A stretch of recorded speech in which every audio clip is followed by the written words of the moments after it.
दिलों में प्यार की खुशबू तो होठों पर दुआ रखना, इमाम वक्त से एक रिश्ता इश्को वफा रखना, इमाम वक्त से एक रिश्ता इश्को वफा रखना।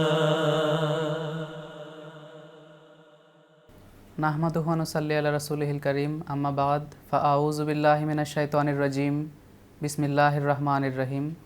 আসসালামু আলাইকুম ওয়া রাহমাতুল্লাহি ওয়া বারাকাতুহু। ছোট্ট বন্ধুরা, আশা করি তোমরা আল্লাহ তাআলার অশেষ রহমতে ভালো আছো। তোমাদের জন্য আমাদের নিয়মিত ও ধারাবাহিক আয়োজন ছোটদের জন্য হুজুরের খুতবা অনুষ্ঠান নিয়ে আজকে আবারও আমরা তোমাদের সামনে উপস্থিত হয়েছি। তোমাদের তো জানাই আছে, আমাদের এই অনুষ্ঠানের মূল লক্ষ্য ও উদ্দেশ্য হলো যুগ খলিফার তাজা দিক নির্দেশনা তোমাদের সামনে উপস্থাপন করা এবং হুজুর আয়াদাহুল্লাহ তাআলা বেনাসরিল আজিজের খুতবা থেকে ছোট ছোট ঘটনা বা বিষয়াবলী সহজ করে তোমাদের সামনে উপস্থাপন করা। আজকে আমরা হুজুর আয়াদাহুল্লাহ তাআলা বেনাসরিল আজিজের গত ৩রা এপ্রিল ২০২৬ তারিখের জুমার খুতবা নিয়ে আলোচনা করব। জুমার খুতবা নিয়ে আলোচনা করার জন্য আমাদের সাথে আজকে স্টুডিওতে উপস্থিত আছে জহুর এলাহি এবং মুনিস কামাল। আসসালামু আলাইকুম ওয়া রাহমাতুল্লাহি ওয়া বারাকাতুহু। ওয়ালাইকুম আসসালাম ওয়া রাহমাতুল্লাহি ওয়া বারাকাতুহু। কেমন আছো তোমরা? আলহামদুলিল্লাহ উস্তাদজি, আমরা ভালো আছি। আপনি কেমন আছেন? আলহামদুলিল্লাহ, আমিও আল্লাহ তাআলার অশেষ রহমতে ভালো আছি। আচ্ছা, তোমরা কি গত শুক্রবারের হুজুরের খুতবা শুনেছো? জি উস্তাদজি। নোট নিয়েছো? জি উস্তাদজি। আচ্ছা, হুজুর গত শুক্রবার কি বিষয়ে খুতবা দিয়েছেন তোমরা কি বলতে পারবে? জি উস্তাদজি। বলো তাহলে হুজুর কি বলেছেন।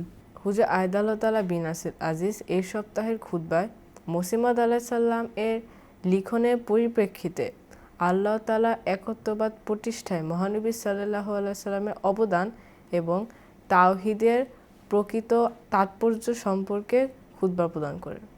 জাযাকাল্লাহ, খুব সুন্দর করে বলেছো। এছাড়া হুজুর দুইজন প্রয়াত আহমদী সদস্যদের স্মৃতিচারণ করেন। জাযাকাল্লাহ, তোমরা একদম ঠিক বলেছো। চলো বন্ধুরা, এখন আমরা হুজুর আয়াদাহুল্লাহ তাআলা বেনাসরিল আজিজের খুতবা থেকে একটি চুম্বক অংশ দেখে আসি। ज़ाहियत अमलन तो मदूम होती जा रही है। तस्लीस का नज़रिया तो सिर्फ किताबी नज़रिया रह गया इनका। बहुत कम है जो प्रैक्टिस करने वाले हैं, यूरोप में ख़ास तौर पे, अफ्रीका और साउथ अमेरिका में अभी भी हैं। और लेकिन जो तस्लीस के नज़रिए को छोड़ भी रहे हैं वो भी एक खुदा को नहीं मानते। तो तौहीद पर कायम करने के लिए हमें जिस हद तक हो कोशिश करनी चाहिए कि ये पैगाम पहुँचाएँ।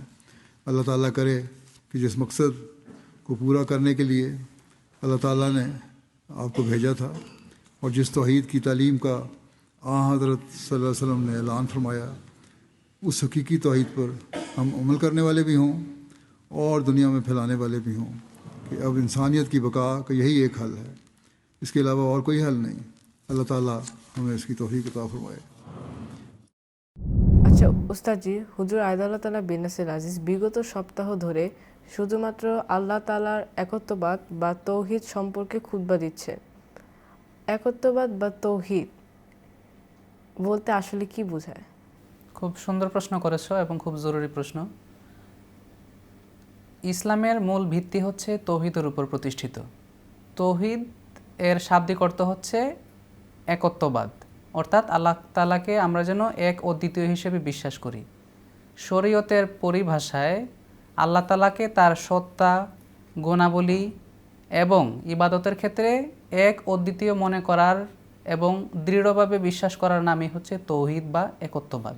হুজুর হযরত মসিহ মাউদ আলাইহিস সালামের লেখনীর বরাতে গত শুক্রবারের খুতবায় বলেছেন, সকল প্রকার শিরক থেকে আল্লাহ তাআলাকে মুক্ত এবং পবিত্র বিশ্বাস করার নামই হচ্ছে তৌহিদ এবং আল্লাহ তাআলাকে সর্বশক্তিমান, সর্ববিষয়ে আল্লাহ তাআলাকে সর্বশক্তিমান বিশ্বাস করার নামই হচ্ছে তৌহিদ। তোমরা কি বুঝতে পেরেছো? জি উস্তাদজি। জাযাকাল্লাহ। উস্তাদজি, আমি খুতবায় শুনেছি যে আল্লাহর সাথে কাউকে শরীক করলে জমিন ফেটে পড়ার উপক্রম হয়। এমনটা কেন হয় উস্তাদজি? মানুষ তো কত ভুলই করে, তাহলে কি শিরক করা সবচেয়ে বড় ভুল? জহুর, তুমি একদম ঠিক বলেছো। হুজুর এই কথাটা খুতবাতে উল্লেখ করেছেন। হুজুর হযরত মসিহ মাউদ আলাইহিস সালাতু ওয়াস সালামের উদ্ধৃতির বরাতে বলেছেন, মসিহ মাউদ আলাইহিস সালাতু ওয়াস সালাম বলেছেন যে যেহেতু খ্রিস্টানরা আল্লাহ তাআলাকে আল্লাহ তাআলার সাথে শরীক করে এবং তারা হযরত ঈসা আলাইহিস সালামকে আল্লাহর পুত্র মনে করে, নাউজুবিল্লাহ মিন জালেক, এই কারণে হজরত মসিহ মাউদ আলাইহিস সালাম এই কথাটা উল্লেখ করেছেন যে তারা যেহেতু আল্লাহ তাআলার প্রতি এক পুত্র সন্তান আরোপ করছে ঈসা আলাইহিস সালামকে, এই কথা বলার কারণে আসমান বা আকাশ ফেটে যাবার উপক্রম হয়েছে। হুজুর আলাইহিস সালাতু ওয়াস সালাম অর্থাৎ মসিহ মাউদ আলাইহিস সালাতু ওয়াস সালাম এখানে কোরআন শরীফের সূরা মারিয়ামের 89 নম্বর আয়াত থেকে 92 নম্বর আয়াতের প্রতি ইঙ্গিত করছেন। আল্লাহ তাআলা সেখানে বলেছেন, আর তারা রহমান আল্লাহর প্রতি এক পুত্র সন্তান আরোপ করে, নাউজুবিল্লাহ মিন জালিক। আল্লাহ তাআলা বলছেন যে তোমরা অতি জঘন্য কথা বলছো, তোমাদের এই কথা বলার কারণে আকাশ ফেটে যাবার, জমিন খণ্ড বিখণ্ড হবার এবং পাহাড় পর্বত ফেটে যাবার উপক্রম হয়েছে, কেননা তোমরা আল্লাহ তাআলার সম্পূর্ণ মর্যাদা পরিপন্থী কথা বলছো। হজরত মসিহ মাউদ আলাইহিস সালাম এই কথাটা এই কারণে বলেছেন, আর আল্লাহ তাআলা আক্ষেপ করে কোরআন শরীফে এই কথা বলেছেন, কেননা আল্লাহ তাআলার সমতুল্য কেউ নাই, আমরা সবাই জানি। কিন্তু খ্রিস্টানরা বলে যে নাউজুবিল্লাহ, হজরত ঈসা আলাইহিস সালাম এক খোদা এবং তিনি আল্লাহর পুত্র, নাউজুবিল্লাহ, যেটা কোনোভাবেই সম্ভব নয়, কেননা তিনি রক্তে মাংসে গড়া একজন মানুষ ছিলেন। আর আল্লাহ তাআলার যে গুণাবলী আছে এর সমতুল্য কেউ নাই, যেটা গত শুক্রবারের খুতবায় হুজুর সূরা ইখলাসের বরাতে বলেছেন যে আল্লাহ এক অদ্বিতীয়, তার সাথে কারো কোনো শরিক নাই, আল্লাহর সমতুল্য কেউ নাই।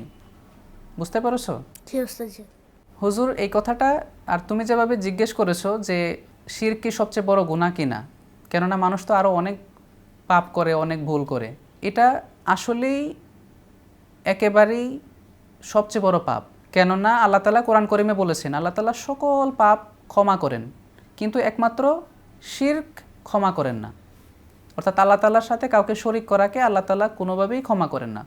এই কারণেই হজরত মসিহ মাউদ আলাইহিস সালাম খ্রিস্টানদের এই বিশ্বাসের কারণে আক্ষেপ করেছেন।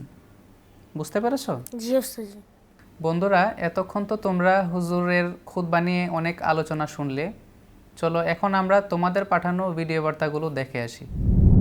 মুক্তির বিরুদ্ধে বলার কারণে মহানবী সাল্লাল্লাহু আলাইহি সাল্লামের সকল আত্মীয় স্বজন ওনার শত্রুতে পরিণত হয়েছিল। আসসালামু আলাইকুম। গত শুক্রবারে খুতবায় হুজুর বলেছেন মুহাম্মদ সাল্লাল্লাহু মাধ্যমে পৃথিবীতে সত্যিকারের তাওহীদ প্রতিষ্ঠিত হয়েছে।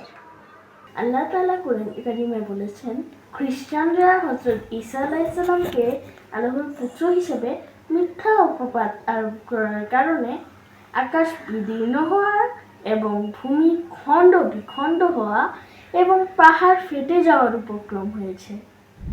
আচ্ছা ওস্তাদজি, আল্লাহ তাআলার তৌহিদ প্রতিষ্ঠায় মহানবী সাল্লাল্লাহু আলাইহি সাল্লামের অবদান সম্পর্কে আমরা হুজুরের খুতবায় জানলাম। আমি জানতে চাচ্ছি মসিহ মাউদ আলাইহিস সালামের অবদান সম্পর্কে। আপনি কি এই বিষয়ে কিছু বলতে পারবেন? হ্যাঁ, অবশ্যই। হুজুর এই খুতবাতে নিজেই এই বিষয়ে কথা বলেছেন, উত্তর দিয়েছেন।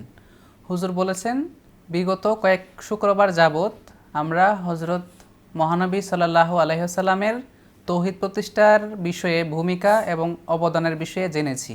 হুজুর বলেন, মহানবী সাল্লাল্লাহু আলাইহি ওয়াসাল্লামের পরিপূর্ণ অনুকরণকারী ছিলেন হজরত মসিহ মাউদ আলাইহিস সালাম, আমরা যাকে ইমাম মাহদী আলাইহিস সালাতু ওয়াস সালাম হিসেবে মেনেছি, যার আসল নাম হচ্ছে হজরত মির্জা গোলাম আহমদ কাদিয়ানী আলাইহিস সালাতু ওয়াস সালাম। হুজুর বলেছেন, তৌহিদের পরিপূর্ণ যে চিত্র বা পরিপূর্ণ যে ছাপ, এটা হজরত ইমাম মাহদী আলাইহিস সালামের মধ্যে দেখতে পাওয়া যায়। হুজুর ওনার লেখনের আলোকে এই শুক্রবারেই কিন্তু বলেছেন যে তৌহিদ প্রতিষ্ঠায় মহানবী সাল্লাল্লাহু আলাইহি ওয়াসাল্লামের কী ভূমিকা ছিল এবং উনি তৌহিদের বিষয়ে কি কি কথা বলেছেন। যেমন হুজুর এই খুতবাতে মসিহ মাউদ আলাইহিস সালামের উদ্ধৃতের আলোকে বলেছেন, উনি যখন ইমাম মাহদী হওয়ার দাবি করেন তখন 40 কোটি মানুষ ছিল যারা হজরত ঈসা আলাইহিস সালামকে আল্লাহ তাআলার পুত্র হিসেবে এবং এক খোদা হিসেবে বিশ্বাস করত।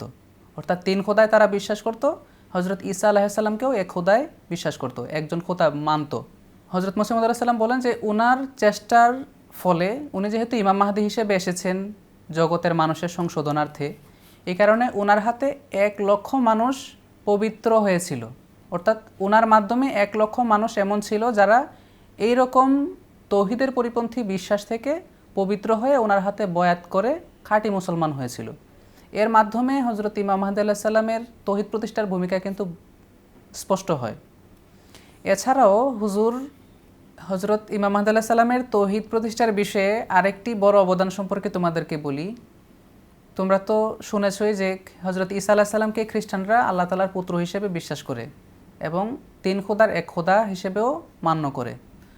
হজরত ইমাম মাহদী আলাইহিস সালাম পৃথিবীতে এসেই ইমাম মাহদী হিসেবে দাবি করার পরে খ্রিস্টানদের যে ধর্মীয় বিশ্বাস এবং তাদের যে ধর্মীয় গ্রন্থ ইনজিলের আলোকে এটা খণ্ডন করেছেন, অকাট্যভাবে খণ্ডন করেছেন যে তিনি কোনো খোদা ছিলেন না, তার মধ্যে খোদাই কোনো বৈশিষ্ট্য ছিল না, তিনি রক্তে মাংসে গড়া একজন মানুষ ছিলেন। ঈসা আলাইহিস সালামকে মৃত সাব্যস্ত করার মাধ্যমে তৌহিদ প্রতিষ্ঠার সবচেয়ে বড় কাজ ইমাম মাহদী আলাইহিস সালামের মাধ্যমে হয়েছে। কেননা ওনাকে কেন্দ্র করেই তো সারা পৃথিবীতে খ্রিস্টানরা এত পাপ করছে। তো এই তিনটা বিষয়ের মাধ্যমে, এই বিষয়গুলোর মাধ্যমে স্পষ্ট হয় হজরত ইমাম মাহদী আলাইহিস সালাম, যিনি মুহাম্মদ সাল্লাল্লাহু আলাইহি সাল্লামের ভবিষ্যৎবাণী অনুযায়ী পৃথিবীতে এসেছেন, তিনি তৌহিদ প্রতিষ্ঠার বিষয়ে কী ভূমিকা রেখেছেন। আশা করি তোমরা বুঝতে পেরেছো, যদিও বিষয়টা অনেক কঠিন ছিল। জি উস্তাদ জি। এতক্ষণ তো হুজুরের খুতবা নিয়ে আলোচনা হলো, এখন কুইজের পালা। চলো বন্ধুরা, আমরা দেখি জহুর এবং মুনিসের কতটুকু প্রস্তুতি আছে কুইজের বিষয়ে। কুইজের বিষয়ে তোমাদেরকে আগে বলে দিচ্ছি কুইজের নিয়ম। তোমাদেরকে দুজনকেই 2টা করে প্রশ্ন করা হবে। তোমাদের মধ্যে যে বেশি উত্তর পারবে তাকে আমরা সরাসরি এখনই পুরস্কৃত করব ইনশাল্লাহ। প্রথমেই মুনিসের জন্য কুইজ। তোমাকে বলতে হবে মহানবী সাল্লাল্লাহু আলাইহি সাল্লামের আত্মীয় স্বজন কখন ওনার বিরুদ্ধে গিয়েছিল। অপশন 1, যখন উনি নবুয়তের দাবি করেছিলেন। 2, যখন বদরের যুদ্ধ হয়েছিল। 3, যখন উনি মূর্তি পূজার বিরুদ্ধে কথা বলেছিলেন। 3, যখন তিনি মূর্তি পূজার বিরুদ্ধে কথা বলেছিলেন। ধন্যবাদ, তুমি একদম সঠিক উত্তর দিয়েছো। মুনিসের জন্য দ্বিতীয় প্রশ্ন। এই প্রশ্নে কোনো অপশন নাই। হুজুর দুজন মরহুমের স্মৃতিচারণ করেছেন। প্রথম স্মৃতিচারণ করেছেন মোকাররম খাজা জাফর আহমদ সাহেবের। তোমাকে বলতে হবে উনি কোন দেশের এবং জামাতের কী দায়িত্বে ছিলেন। তিনি জামাতের আমির সাহেবের দায়িত্বে ছিলেন, কিন্তু তিনি কোন দেশে সেটা আমার এখন মনে নেই। তোমার উত্তর, এই প্রশ্নের অর্ধেক উত্তর হয়েছে, জাযাকাল্লাহ। এই প্রশ্নের উত্তর হচ্ছে উনি পাকিস্তানের শিয়ালকোট জেলার বাসিন্দা ছিলেন এবং উনি জামাতের সাবেক আমির ছিলেন। এখন জহুরের পালা, তুমি কি প্রস্তুত? জি উস্তাদ জি। তোমার জন্য প্রথম কুইজ। মহানবী সাল্লাল্লাহু আলাইহি সাল্লামের প্রতি খ্রিস্টানরা কেন রাগান্বিত হয়েছিল। অপশন 1, তিনি খাতামুন নবীন ছিলেন। 2, উনি কুরাইশ বংশের ছিলেন। 3, উনি হজরত ঈসা আলাইহিস সালামকে আল্লাহ তাআলার পুত্র হিসেবে স্বীকৃতি দেননি। অপশন 3। তোমার উত্তর সঠিক হয়েছে, কিন্তু অপশন 3-এ কি আছে তুমি কি বলতে পারবে? জি উস্তাদ জি, তিনি ঈসা আলাইহিস সালামকে খোদার পুত্র হিসেবে মানেননি। একদম ঠিক বলেছো। তোমার জন্য দ্বিতীয় এবং শেষ প্রশ্ন। তোমাকে খুব ভেবেচিন্তে উত্তর দিতে হবে, কেননা এই প্রশ্নে কিন্তু কোনো অপশন নাই। হুজুর তার খুতবায় দ্বিতীয় যে ব্যক্তির স্মৃতিচারণ করেছেন ওনার নাম হচ্ছে মোকাররম ইদ্রাগো আলুদি সাহেব। তোমাকে বলতে হবে উনি কোন দেশের বাসিন্দা ছিলেন এবং ওনার পেশা কী ছিল। তিনি বুরকিনা ফাসোর বাসিন্দা ছিলেন এবং তার পেশা উস্তাদ জি মনে পড়তেছে না। ঠিক আছে, জাযাকাল্লাহ। তোমরা কুইজে খুবই ভালো করেছো। তোমাদের দুজনের মার্ক হচ্ছে সমান সমান। এই কারণে আমরা তোমাদেরকে আরেকটা কুইজ জিজ্ঞেস করব। তোমাদের দুজনের মধ্যে যে প্রথমে হাত তুলবে তাকে আমরা সুযোগ দিব, কিন্তু এখানে সতর্ক থাকতে হবে। হাত তুলে যদি উত্তর ভুল হয় তাহলে তোমাদের মাইনাস মার্ক হবে। তোমাদের যে মার্ক আছে সেখান থেকে মার্ক মাইনাস করা হবে। বুঝতে পেরেছো? জি উস্তাদ জি। তাহলে খুব সাবধানে তোমাদেরকে এই প্রশ্নের উত্তর দিতে হবে। তোমাদেরকে বলতে হবে পৃথিবীতে সত্যিকার অর্থে তৌহিদ বা একত্ববাদ কার মাধ্যমে প্রতিষ্ঠিত হয়েছে। কে আগে উত্তর দিবে? উস্তাদ জি, আমি। আগে জহুর বলো। মহানবী সাল্লাল্লাহু আলাইহি সাল্লামের মাধ্যমে। তুমি বলো। মহানবী সাল্লাল্লাহু আলাইহি সাল্লামের মাধ্যমে। এইবারও তোমাদের দুজনের উত্তরই সঠিক। তোমাদের মার্ক এখনও সমান সমান। এ কারণে আমরা আর প্রশ্ন না বাড়িয়ে তোমাদের দুজনকেই আমরা এখন বিজয়ী ঘোষণা করছি এবং তোমাদের জন্য আমাদের পক্ষ থেকে উপস্থিত পুরস্কার রয়েছে। জাযাকাল্লাহ। বারাকাল্লাহ। জাযাকাল্লাহ। বারাকাল্লাহু লানা ওয়া লাকুম। এতক্ষণ আমাদেরকে সময় দেওয়ার জন্য তোমাদের দুজনকে অসংখ্য ধন্যবাদ। ছোট বন্ধুরা, তোমরা যারা এতক্ষণ আমাদের খুতবার আলোচনা শুনেছো তোমাদেরকেও ধন্যবাদ। আমাদের এই আলোচনা খুবই সংক্ষিপ্ত, এ কারণে তোমাদের প্রতি আমাদের বিশেষ অনুরোধ, আশা করি তোমরা হুজুরের সম্পূর্ণ খুতবা সরাসরি দেখার চেষ্টা করবে এবং হুজুরের খুতবা থেকে ভালো লাগা অংশগুলো ভিডিও বার্তা আকারে পাঠাবে। আগামী পর্বের অনুষ্ঠান দেখার আমন্ত্রণ জানিয়ে এখানেই শেষ করছি। সবাই ভালো থেকো, সুস্থ থেকো। अस्सलामु अलैकुम वरहमतुल्लाहि वबरकातुहू। दिलों में प्यार की खुशबू तो होठों पर दुआ रखना, इमाम वक्त से एक रिश्ता इश्को वफा रखना, इमाम वक्त से एक रिश्ता इश्को वफा रखना।